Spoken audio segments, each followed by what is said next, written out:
Hi welcome to first look. ఈ weekend Tollywood టాకీస్లో జో అచ్యుతానంద అంటూ నారా రోహిత్ నాగశౌర్యతో రెజీనా కలిసొస్తే తనతో పాటు ఇంకొకటిని తీసుకొచ్చాడు కోలీవుడ్ స్టార్ విక్రమ్. ఇలా ఒకటి తెలుగు కహానీ, రెండోది dubbing Kahaani. So triangle love స్టోరీతో ఏం తేలింది? విక్రమ్ కొత్త ప్రయోగం ఏం చెబుతోంది? ఫైనల్గా ఈ సినిమాల్లో ప్లస్లేంటి, మైనస్లేంటి? మొత్తంగా ఈ సినిమాల రివ్యూస్ అందించేందుకు సిద్ధంగా ఉన్నారు సీనియర్ జర్నలిస్ట్ ప్రభు గారు. నమస్తే sir, welcome to our studio. ఇంకెందుకు ఆలస్యం, let's Zoom on first look.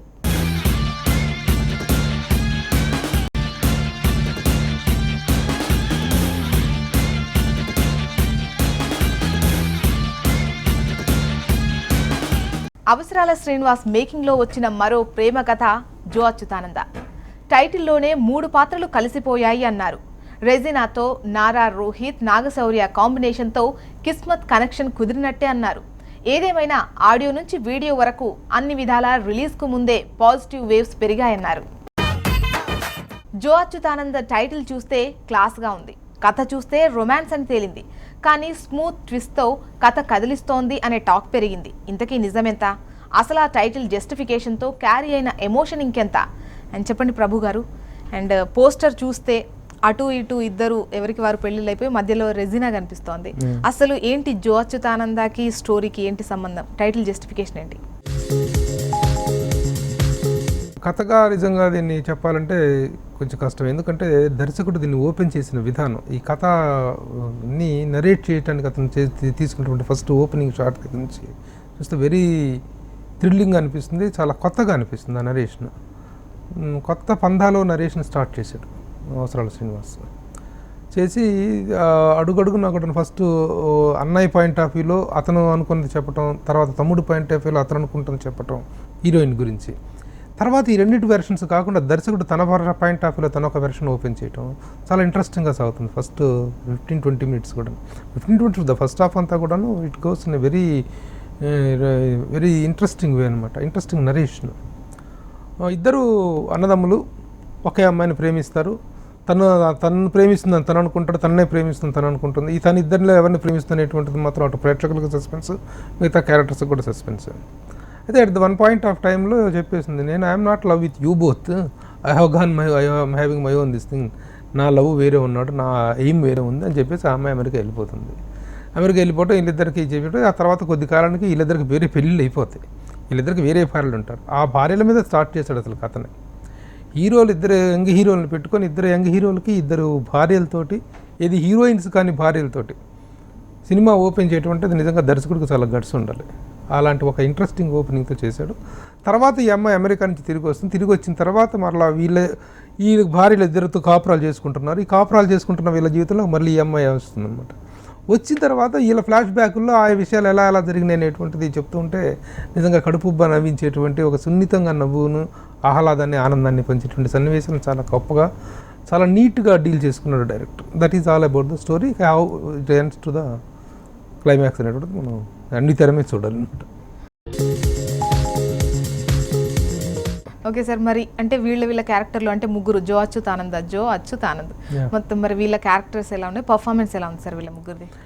ఇలాంటి క్యారెక్టర్స్ ఈ ముగ్గురిని ఎంచుకున్నందుకు ఆ ముగ్గురు కరెక్ట్గా పాత్రల యొక్క పాత్రల్లోకి అలా ఒదిగిపోయారని చెప్పుకోవాలి. అన్నగా నారా రోహిత్, అన్న అనేటువంటి కానీ కొంచెం పర్సనాలిటీ దృష్ట్యా కొంచెం పెద్దగా ఉంటాడు, కొంచెం బబ్లీగా ఉంటాడు. తమ్ముడు అనేటువంటి వాడు కొంచెం చిన్నగా నాజుగ్గా ఉంటాడు. వాడి క్యారెక్టర్కి Naga Shaurya. Really they are wonderful selection. ఇక వీళ్ళిద్దరి మధ్య Regina really she did a wonderful job. వీళ్ళిద్దరి పర్ఫార్మెన్స్లు ఫస్ట్ మాట్లాడుకుందాం. నారా రోహిత్ చాలా నీట్గా చేశాడు. అతనిలో ఇలాంటి ఒక పాజిటివ్, ఎందుకంటే చాలా యాక్షన్ ఫిల్మ్స్ ట్రై చేసినటువంటి హీరో తను. అలాంటి ఇతను ఇంత సెన్సిటివ్ బాడీ లాంగ్వేజ్ ఉందనేటువంటిది చాలా ఆశ్చర్యంగా అనిపిస్తుంది. చాలా బాగా చేశాడు నారా రోహిత్. అలాగే నాగశౌర్య కూడా ఆ తమ్ముడు పాత్ర నిజంగా ఒదిగిపోయాడు. ఆ పాత్రలో ఉండే చిన్న చిన్న ఆవేశాలు, చిన్న కోపాలు, చిన్న స్వార్థాలు, వీటన్నిటిని చాలా చక్కగా ఎక్స్పోజ్ చేసుకోవటం జరిగింది. ఇద్దరు కూడా చాలా ఎక్స్పోజ్. ఇక వీళ్ళిద్దరి మధ్య పర్ఫార్మెన్స్ పాయింట్ ఆఫ్ వ్యూలో చూసుకుంటే రెజీనా రియల్లీ చాలా బాగుంది. ఆ అమ్మాయి రియల్లీ ఎంత బాగుందంటే ఆ రెండు పాత్రల మధ్య, వీళ్ళిద్దరి మధ్య కానీ ఇలా మీ ముగ్గురు జర్నీ అనేటువంటి చాలా బాగుంటుంది. ప్లెజెంట్గా సాగుతుంది సినిమా. ఇక డైరెక్షన్ విషయానికి వద్దాం సార్. అవసరాల శ్రీనివాస్ ఎలా అనిపించింది? మామూలుగా అవసరాల శ్రీనివాస్ మూవీ అనగానే క్లీన్ అండ్ రొమాంటిక్ మూవీ, స్మూత్గా వెళ్ళిపోతుంది. Yeah. అనేట్టుగా ఉంటుంది. మరి ఈ సినిమా ఎలా ఉంది, మీకు ఎలా అనిపించింది? Avasarala Srinivas really he is going to make a mark of his own in the film industry. Telugu film ఇండస్ట్రీలో తనదైన ఒక మార్క్ క్రియేట్ చేసుకోబోతున్నాడు అతను. మరో త్రివిక్రమ్ శ్రీనివాస్ కనిపిస్తున్నాడు, ఒక రైటర్ డైరెక్టర్గా మరో త్రివిక్రమ్ శ్రీనివాస్ కనిపిస్తున్నాడు. త్రివిక్రమ్ శ్రీనివాస్ రైటర్గా ఎలాంటి ఒక వేవ్తో వచ్చాడో, ఎలాంటి ఒక చిన్న ట్రెండ్ క్రియేట్ చేశాడో, అలాగే డైరెక్టర్గా వచ్చాక కూడా నా సెన్సిటివ్నెస్ని, ఆ రైటింగ్లో ఉన్నటువంటి ఆ చిన్న స్పార్క్ అయితే ఉంది, సెన్స్ ఆఫ్ హ్యూమర్ కానీ ఇవన్నీ ఎలా అయితే ఉన్నాయో అతనిలో త్రివిక్రమ్ శ్రీనివాస్లో, అదే ఇదిని అవసరాల శ్రీనివాస్ కంటిన్యూ చేస్తున్నాడు అనేటువంటిది. ముఖ్యంగా ఈ నరేషన్ చాలా కొత్తగా ఉంది. ఇదే కదా అంతకుముందు ఊహలు గుసగుసలాడే విషయంలో కూడాను is style of telling the subject, story narration చాలా డిఫరెంట్గా ఉంది. అవసరాల శ్రీనివాస్ రియల్లీ థ్రిల్డ్. ఒక సినిమాను ఒక అనలిటికల్ పాయింట్ ఆఫ్ వ్యూలో కానీ ఫీల్ గుడ్ ఫిలిమ్స్ని చూసి ఎంజాయ్ చేసేటువంటి ప్రేక్షకులకు ఈ really it is going to become a good I feast. సరే, ఇక మ్యూజిక్ విషయానికి వద్దాం సార్. మ్యూజిక్ అండ్ ఆర్ఆర్ ఎలా ఉంది? ఆర్ఆర్ కానీ మ్యూజిక్ కానీ రియల్లీ ద సబ్జెక్ట్ని ఎలా రిప్రజెంట్ చేయాలో అలా రిప్రజెంట్ చేసింది. కళ్యాణి రమణ అని పేరు మార్చుకున్నాడు. ఇప్పుడు is a one struggling music director. ఎంత స్టఫ్ ఉంది, బట్ తను ఇంకా రావాల్సిన కిక్ అది రాలేదు. ఇలాంటి అవకాశం వచ్చినప్పుడు 100% హీఈస్ ప్రూవింగ్ హిమ్సెల్ఫ్. ముఖ్యంగా ఈ సినిమాలో మ్యూజిక్ చాలా ప్లెజెంట్గా ఉంది. అవసరాల శ్రీనివాస్ సినిమాని తీసుకున్నప్పుడే దాంట్లో ఒక pleasant flow of narration, pleasant flow of dialogues, pleasant flow of music, pleasant flow of literature, పాటలు, సాహిత్యం, ఇవన్నీ కూడా ఒక ప్లెజెంట్ వేలో రన్ అవడం కోసం ఉండేటువంటి ఇవన్నీ these are all the qualities of a feel good film. ఈ ఫీల్ గుడ్ ఫిలిం కావాల్సిన అన్ని లక్షణాలను కూడాను అపార్ట్ ఫ్రమ్ మ్యూజిక్తో సహా దీంట్లో పొందుపరచగలిగాడు. తన మ్యూజిక్లో he has given a wonderful output Kalyan Ramana.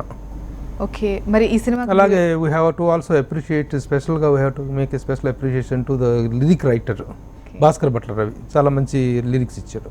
ఈ మూవీ గురించి ప్లస్లు మైనస్లు ఏం చెప్తారు సార్? జ్యోతిరంధ్రలో ప్లస్ అంటే ఫస్ట్ నుంచి ప్లెజెంట్గా సాగినటువంటి నరేషనే ప్లస్. అలాంటి ప్లెజెంట్ నరేషన్ ఇవ్వగలిగినందుకు we have to appreciate Avasarala Srinivas. చాలా మంచి సబ్జెక్ట్, మంచి కథ, మాటలు, screenplay, direction, that is the plus. తర్వాత వచ్చేసి performances of the artist.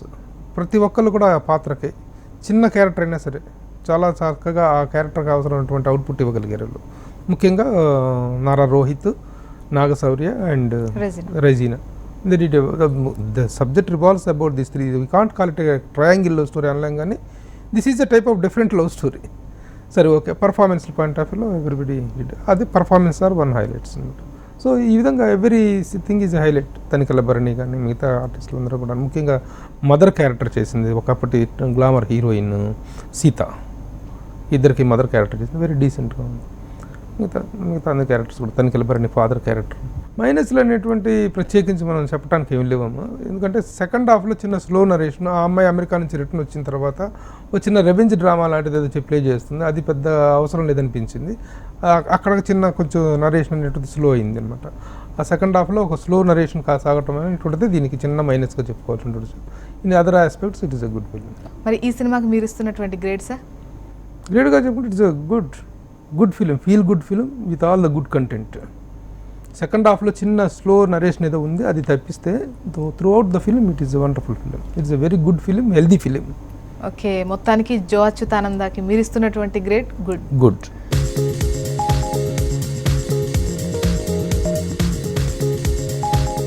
Okay, thank you sir, thank you very much reviews అందించినందుకు. ఇవి ఇంకొకడు జో అచ్యుతానంద మూవీల రివ్యూస్. సో వచ్చే వారం మరిన్ని సినిమాల రివ్యూస్తో మళ్ళీ కలుద్దాం. Until then keep watching HM TV.